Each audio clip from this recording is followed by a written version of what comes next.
Hey everyone, तो आज हम लोग पढ़ेंगे क्राइजोफाइट्स के बारे में।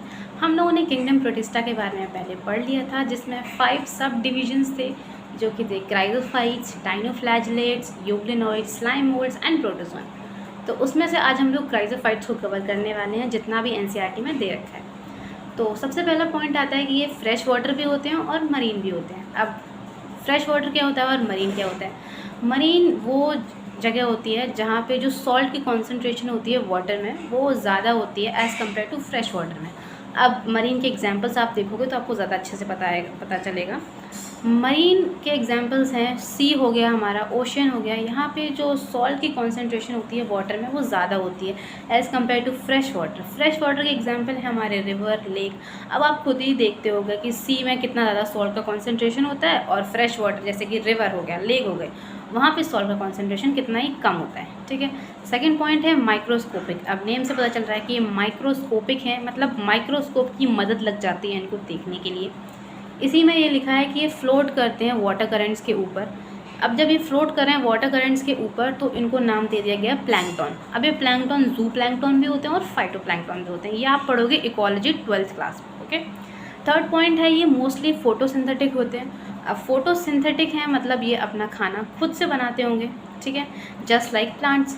एग्जाम्पल में हम लोग देखते हैं तो डायटम्स आ जाएगा एंड गोल्डन एल्गी आ जाएगा। गोल्डन एल्गी को हम लोग डेस्मेट्स भी बोलते हैं। अब एनसीईआरटी में क्या किया है कि डायटम्स को थोड़ा डिटेल में दे रखा है, तो हम भी थोड़ा डिटेल में समझ लेते हैं।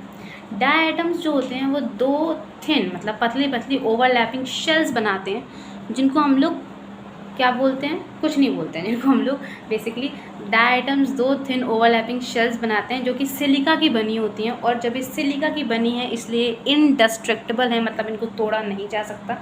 और ये ऐसे फिट होती हैं जैसे सोप बॉक्स में सोप फिट होता है। ओके। डायटोमेशियस अर्थ क्या होता है? डायटोमेशियस अर्थ हमारी वो जगह होती है जहाँ पे ये जो ओवरलैपिंग शेल्स है ना, मतलब ये डायटम है ना, वो बिलियंस ऑफ ईयर्स तक पड़ा रहता है, तो उस अर्थ को हम डायटोमेशियस अर्थ बोलते हैं।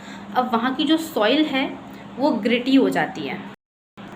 ग्रिटी का मतलब होता है सैंडी हो जाती है, रफ सी हो जाती है, जिसको हम पॉलिशिंग में काम कर सकते हैं, मतलब जो पॉलिशिंग में काम आती है और फिल्ट्रेशन में भी काम आती है। किसका फिल्ट्रेशन करते हैं? ऑयल्स और सिरप्स का करते हैं।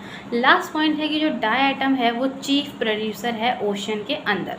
अब ये चीफ प्रोड्यूसर वर्ड का मतलब क्या होता है? जैसे आप समझते हो लैंड इकोसिस्टम में प्लांट्स होते हैं जो कि फोटोसिंथेसिस करते हैं, तो वो प्रोड्यूसर हो गए, और हम ह्यूमन्स या फिर और भी एनिमल्स वो कंज्यूमर होते हैं, हम लोग उनको कंज्यूम करते हैं। वैसे ही ओशंस में, सीज़ में या फिर रिवर, लेक्स, एक्वाटिक लाइफ जहाँ पे भी है, वहाँ पे जो डायटम्स होते हैं वो जो होते हैं वो चीफ प्रोड्यूसर होते हैं ओशन के अंदर। अब एनसीईआरटी में स्पेसिफाई किया गया कि ओशन के अंदर ही हैं, तो अगर नीट में क्वेश्चन आएगा तो ओशन जैसा कुछ रिलेटेड होगा तो आपको डायटम्स ही लगाना पड़ेगा। ओके। आई होप आपको समझ आई होगी ये वीडियो, एंड या दैट्स इट। ये मेरी सेकेंड वीडियो है तो उसमें कुछ गलती हो सकती है, तो प्लीज़ माफ़ कीजिएगा। एंड आई होप, बार बार क्या ही बोलूँ मैं, I hope you liked it, and yeah, that's it. Subscribe to my channel and stay tuned. Bye bye.